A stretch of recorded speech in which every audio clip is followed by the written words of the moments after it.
Bore da! Bore da! Da iawn chi. Mae i fi, mae'n braf i weld sy'n gymaint o gyfeillion a gwynebau adnabyddus yma bore yma. Mae brecwast gweddi cyntaf yn rydyn deall yn y Gymraeg yn Sir Benfro. So mae'n fraint i ni fod yma i'ch wasanaethu chi. Ond wrth gwrs nid perfformiad yw hon, ond dwi ddim eisiau clywed y band, dwi eisiau clywed y canu, a chredech chi fi, so chi eisiau clywed fi yn canu. So, dwi fi yn mynd i codi'r to yma, dwi'n mynd i addoli y Duw byw. A mae i fi hefyd, dwi ddim wedi cael cyfle i siarad gyda phob un, ffrindiau ac yn y blaen.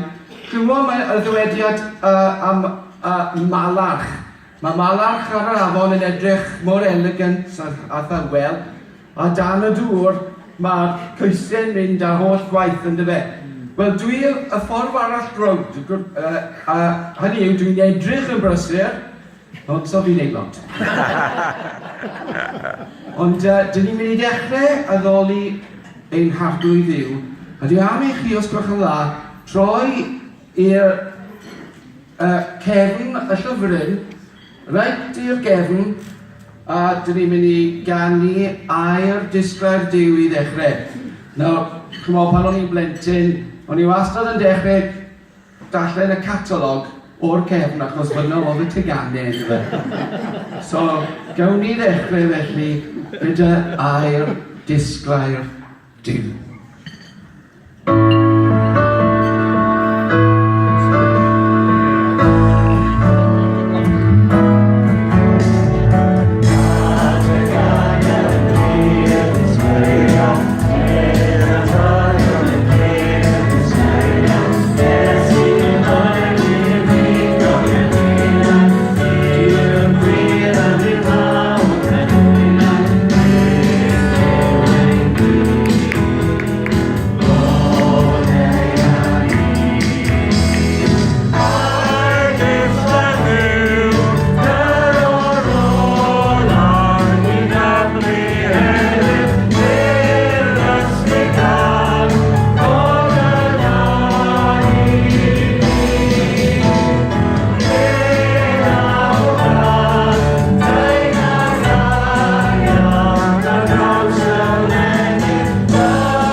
Da iawn.